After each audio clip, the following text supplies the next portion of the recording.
Iran ने झुकने से इनकार कर दिया है। बात बिल्कुल सही है और हकीकत है। दोस्तों, उम्मीद की जा रही थी कि ईरान कुछ अच्छा ऑफर देगा या अमेरिका ने जो ऑफर दिया है ईरान उसको आसानी से मान लेगा, लेकिन दोस्तों मामला उल्टा हो गया है। ईरान ने सीधा कह दिया है, देखिए कई शर्तें रखी हैं और ईरान ने शर्तें ज़्यादा रखी हैं। जो शर्तें ईरान के सामने अमेरिका ने रखी, उन शर्तों पर शर्तें ईरान ने रख दी। हजरात, हुआ ये कि ईरान ने कह दिया कि हम अपना एनरिच यूरेनियम किसी दूसरे देश को, यानी मान लीजिए तीसरे देश को देने को तैयार हैं।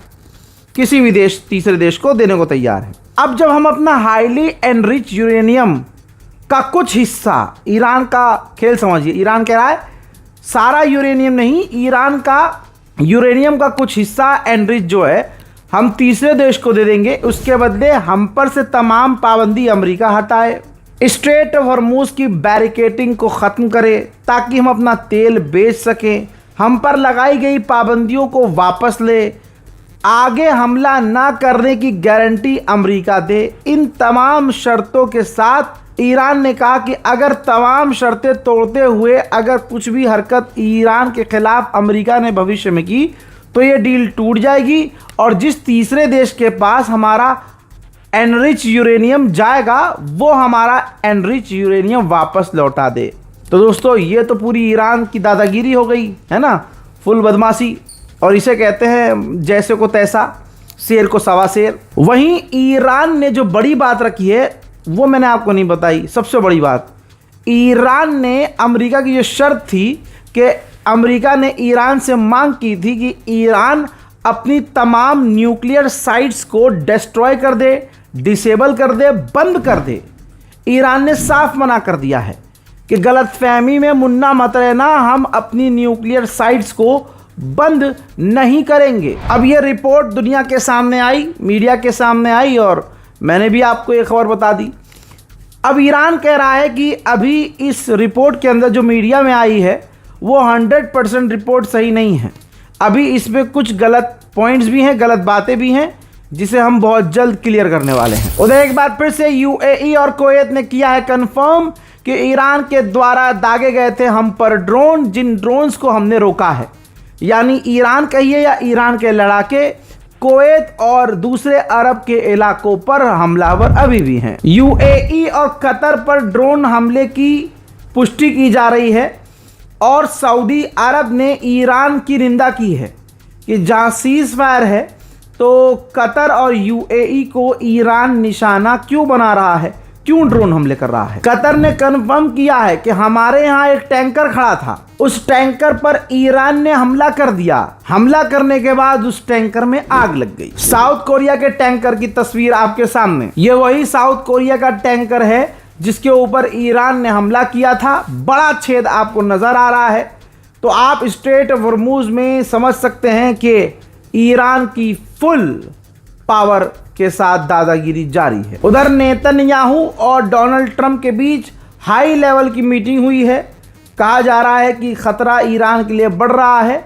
जहां नेतन्याहू हो वहां आतंक न हो, वहां कोई षड्यंत्र न हो, ऐसा कैसे हो सकता है। रिपोर्ट ये आ रही है और इस रिपोर्ट के बारे में मैं आपको बता चुका था, मैं अंदाज़ा आपके सामने रख चुका था कि डोनाल्ड ट्रंप जो चाइना जाने वाले हैं वो चाइना जाकर चीन पर यह दबाव बनाएंगे कि चाइना ईरान को सपोर्ट करना बंद कर दे। अब सुनिए ईरान की फौज ने क्या कहा है, जिसको सुनने के बाद आपका खून गर्म हो जाएगा। ईरान की फौज ने कहा है अगर अब की बार जंग शुरू हुई तो हम ऐसी टेक्निक और ऐसे हथियारों का इस्तेमाल करेंगे जिनका अभी तक हमने इस्तेमाल नहीं किया था, और अब की बार जंग अगर छिड़ी तो पूरे इलाके में जंग फैलेगी और ये जंग पूरी दुनिया में आग लगाएगी। व्लादिमीर पुतिन ने, रूस के राष्ट्रपति ने खुद कंफर्म किया है भाई कि ईरान रशिया को अपना हाईली एनरिच यूरेनियम देने को तैयार था। ईरान अपना एनरिच यूरेनियम रूस को देने को तैयार था और तीनों देश, अमेरिका भी राजी था, लेकिन एंड टाइम पर अमेरिका पलट गया और अमेरिका ने कहा कि नहीं, ईरान अपना यूरेनियम रशिया को ना दे, रशिया को ना देकर ईरान अपना एनरिच यूरेनियम हमें दे दे। आप देख रहे हैं, ये लालच ही है। अमेरिका की लालच ने पूरी दुनिया का बेड़ा गर्क किया है। मेरे दोस्तों, बहुत बड़ा अपडेट आ रहा है, बहुत बड़ा। ईरान के supreme leader Ayatollah Mujtaba Khamenei ने IRGC के ऑफिशियल, अपनी सरकार के ऑफिशियल्स, फौज के officials, commander, senior general commander से मुलाकात की है। जी हां, और ईरान की फौज ने दावा किया है कि मुज्तबा खामनाई ने हुक्म दिया है कि दुश्मन से ताकत के जरिए डील की जाए।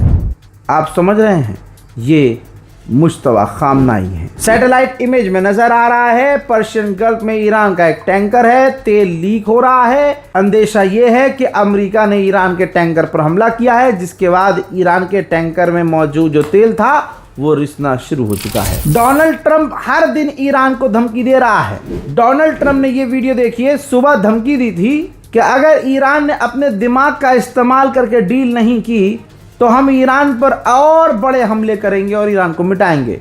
ईरान को मिटाने, ईरान को तबाह करने, ईरान पर बड़े हमले करने की धमकी गुलाबी सूअर रोज कर रहा है। गुलाबी सूअर ने फिर से दावा किया है और अपनी ही बातों को पलटकर अब सफाई दे रहा है। कह रहा है कि मैंने कभी नहीं कहा कि जंग खत्म हो गई है, मैंने कभी कहा ही नहीं था कि जंग खत्म हो गई है। देख रहे हो भाई, कह रहा है कि मैंने नहीं कहा था कि जंग खत्म हो गई है, मैंने तो कहा था कि 2 हफ्ते में ईरानी हार गए हैं और हमने पल पल की नज़र बना के रखी है ईरान के न्यूक्लियर साइट पर। हम वहां जाएंगे, उनका हाईली एनरिच यूरेनियम ले लेंगे। बहुत बड़ा खुलासा। सैटेलाइट इमेज ये रही, पहली सैटेलाइट इमेज इराक की है और ये इराक की वो सैटेलाइट इमेज है जिसके अंदर आप देख सकते हैं कि इजराइल ने एक मुल्क के अंदर, जिस मुल्क का नाम इराक है, वहां चुपके से, उस देश से भी छुपाकर पूरा एक मिलिट्री बेस बनाया हुआ है। इस खुलासे के बाद पूरी दुनिया में हड़कंप मचा हुआ है कि कोई देश किसी के साथ ऐसा धोखा कैसे कर सकता है। इराक के अंदर इराक की परमिशन के बिना इजराइल की फौज तैनात है और ये किसी को पता ही नहीं, ये इराक की सरकार को पता ही नहीं। अब आगे का खेल समझिए। अगली सबसे बड़ी खबर यह है कि अब चुनाव होने के बाद भारत के प्रधानमंत्री माननीय नरेंद्र मोदी ने बातें उगली हैं और कहा है कि हमारे मुल्क को ईरान की जंग का असर हो रहा है, बड़ा असर हो रहा है और अगले 1 साल तक आपको संकल्प लेना होगा कि सोना ना खरीदें, क्योंकि सोना खरीदने से विदेशी मुद्रा में कमी आती है। उन्होंने कहा कि पेट्रोल डीजल महंगा हो सकता है, उसकी कमी हमें हो सकती है, लिहाजा पेट्रोल डीजल का इस्तेमाल कम करें, पब्लिक ट्रांसपोर्ट का इस्तेमाल करें। यहां तक कि मोदी जी ने कह दिया कि वर्क फ्रॉम होम भी करने की संभावना है, घर से बैठकर काम कीजिए। ये आदमी वो आदमी है जिसने चुनाव में खूब पेट्रोल खर्च किया, अपना पेट्रोल डीजल रैलियां करने के लिए, और आज कह रहे हैं कि नहीं जी पेट्रोल डीजल बचाओ। ये मोदी सरकार है। जैसे एक बड़ा संकल्प है पेट्रोल डीजल का संयम से इस्तेमाल करना, साथियों हमें पेट्रोल डीजल का उपयोग कम करना होगा। शहरों में जहां मेट्रो है वहां हम तय करें कि हम मेट्रो का ही उपयोग करेंगे, ज्यादा से ज्यादा मेट्रो में ही जाएंगे। अगर कार में ही जाना जरूरी है तो फिर कार पूल करने का प्रयास करें और भी लोगों को साथ बिठा लें। अगर हमें कहीं सामान भेजना हो तो कोशिश करनी है कि वह ज्यादा से ज्यादा रेलवे गुड्स के जो ट्रेन होती है रेलवे की सर्विसेज से भेजें, ताकि इलेक्ट्रिक रेलवे होने के कारण पेट्रोल डीजल की जरूरत नहीं पड़ती। लीजिए, डोनाल्ड ट्रंप ने ट्वीट करके बताया है कि ईरान ने हमारे प्रपोजल का जवाब दिया और वो जवाब मुझे बिल्कुल पसंद नहीं आया है।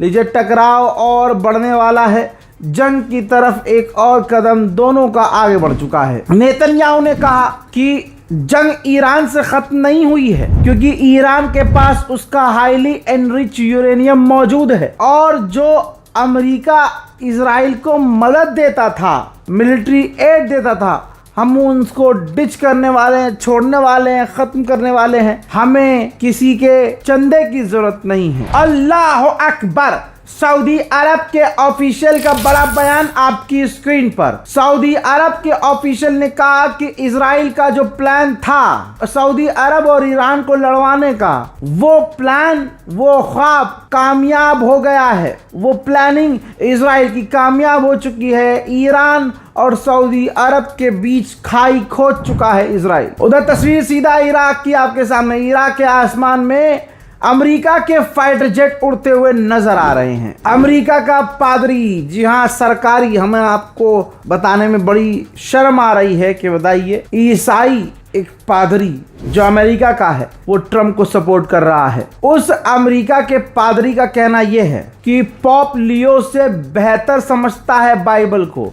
यानी पॉप लियो पूरी दुनिया का ईसाइयों का धर्मगुरु जो है सबसे बड़ा, वो इतना बाइबल को नहीं समझते जितना बाइबल को ये गुलाबी सुअर समझता है। रिपोर्ट ये कह रही है कि $7 बिलियन सट्टे के जरिए अमेरिकी ऑफिशियल्स ने पैसे कमाए हैं। तेल के दाम घटे और जो बढ़े हैं उस पर ही अमेरिका के ऑफिशियल्स ने सट्टा खेला और $7 बिलियन सट्टे से पैसा कमाया।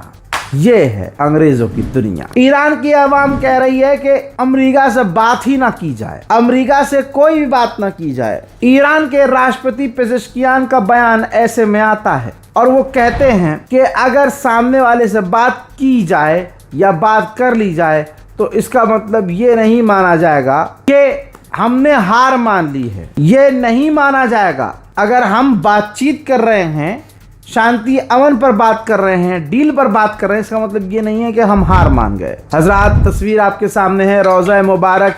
ईरान के अंदर जो रोज़ा है, जो ऐतिहासिक इमामजादों के इमाम बाड़े हैं, रोज़ा मुबारक हैं, जो अमेरिका और इजराइल के हमलों में डैमेज हुए थे, ईरान उन्हें ठीक कर रहा है। उधर ईरान ने कहा कि जो अमेरिका की पाबंदियों को मानेगी कंट्री, ईरान पर, हम पर जो पाबंदियां अमेरिका ने लगाई हैं और वो देश जो हम पर लगाई गई पाबंदी को मानेंगे, हम उनके जहाज़ों को स्ट्रेट ऑफ हॉर्मुज़ से गुजरने नहीं देंगे। ईरान ने खुलासा किया है कि मूसाद के एक व्यक्ति जासूस को हमने फांसी दी है और मूसाद से जुड़े हुए कई सारे लोगों को गिरफ्तार किया है और उनके ठिकानों पर छापेमारी की है। ईरान बुरी तरह से बहरीन पर भड़का है। मैंने कल बताया था कि बहरीन के अंदर बहुत सारे शिया समुदाय के आलिम दीन, उलमाओं को, मौलानाओं को, अम्मामे वालों को गिरफ्तार बहरीन ने किया है और जेल में उनको मार रहा है, पीट रहा है, जुल्म कर रहा है, उनकी नागरिकता छीन रहा है। ईरान भड़क गया है। ईरान ने कहा है कि अपने लोगों को इसलिए पीट रहा है और गिरफ्तार कर रहा है बहरीन क्योंकि उन्होंने ह्यूमन राइट का साथ दिया,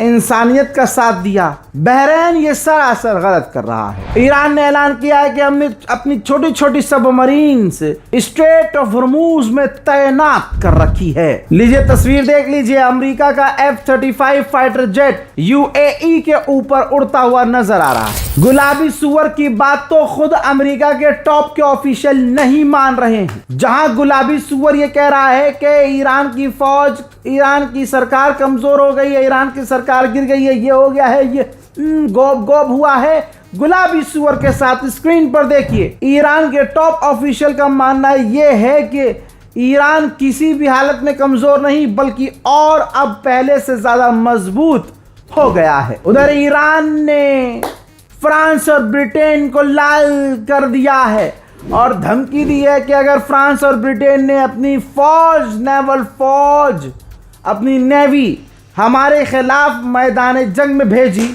तो हम उसी टाइम जवाब देंगे। जिसके बाद ब्रिटेन और फ्रांस की हवा टाइट है। मेरे दोस्तों, इस धमकी के बाद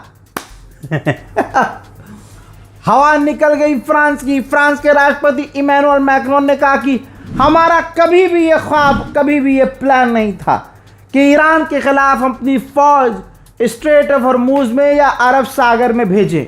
हाँ, इमैनुअल मैक्रोन जो कल तक ईरान को धमकी दे रहा था, तुरंत पलट गया और कह दिया नहीं नहीं, हम तो ईरान के खिलाफ फौज भेजेंगे ही नहीं, बल्कि हम ईरान से कोऑर्डिनेट करेंगे। वहीं कतर के अमीर से ईरान के विदेश मंत्री ने फोन पर बात की है। रिपोर्ट ये आई है कि यूएई के अंदर जो शिया समुदाय के लोग रहते थे, पाकिस्तानी शिया समुदाय के, उनको यूएई चुन चुन कर निकाल रहा है, उनकी प्रॉपर्टीज को जब्त कर रहा है, औरतों की तरह उनको गिरफ्तार कर रहा है किसी न किसी और बहाने से। क्यों? क्योंकि उसका ये मानना है कि यूएई का मानना यह है कि जंग के दौरान यूएई को सपोर्ट पाकिस्तान ने नहीं किया और आज भी वो ईरान से मीडिएशन करवा रहा है पाकिस्तान, लेकिन हमारे मतलब की बात नहीं कर रहा है। पूरी दुनिया पर खतरा बढ़ने वाला है। पूरी दुनिया में ऑयल रिजर्व सिर्फ 1 महीने का बाकी है। 1 महीने के बाद दुनिया के तमाम बड़े देशों के पास डीजल पेट्रोल की कमी शुरू हो जाएगी। रिपोर्ट ये आ रही है कि समुद्री इलाके में जो तार इंटरनेट की बिछी हुई है, अब उससे भी ईरान पैसा वसूलेगा कि हमारे इलाके में जो तार बिछी हुई है, इससे Amazon, Facebook, Meta, Google, YouTube, तमाम दुनिया के देश की टॉप की इंटरनेट कंपनियां इन हमारे समुद्र के इलाके में जो तार बिछा है, उनके जरिए इंटरनेट काबू करके पैसा कमाती हैं। तो अब ये है इनका आइडिया कि हमारे इलाके में जो तारें बिछी हुई हैं, उनको हम अपने कब्जे में लेंगे और उससे किराया वसूलेंगे। उधर गुलाबी सुअर ने कंफर्म किया है कि ईरान ने हमारे जो प्रपोजल का रिएक्शन दिया है वो मुझे पसंद नहीं आया है। इसके बाद मैंने नेतन्याहू से फोन पर बात की है। उधर इजराइल ने लेबनान में फिर से आतंकी हमला किया, जिसमें 2 पैरामेडिक्स की शहादत हुई है। हजरात मोहतरम, ईरान स्पेशल रिपोर्ट में फिलहाल के लिए इतना ही। इस रिपोर्ट को शेयर कीजिएगा, चैनल को सब्सक्राइब कीजिएगा। फिलहाल की इस रिपोर्ट में इतना ही। जय हिंद।